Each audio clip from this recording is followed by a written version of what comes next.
Hey, it's Gina with WTI.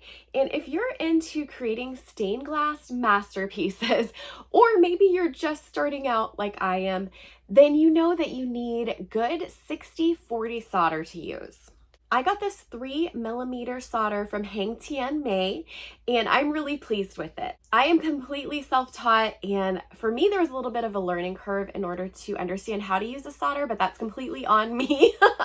I found that this beads up nicely and it spreads smoothly when I used a higher temperature, something over 370. This solder is really strong and it gives you perfect fusion for your different seams on your stained glass.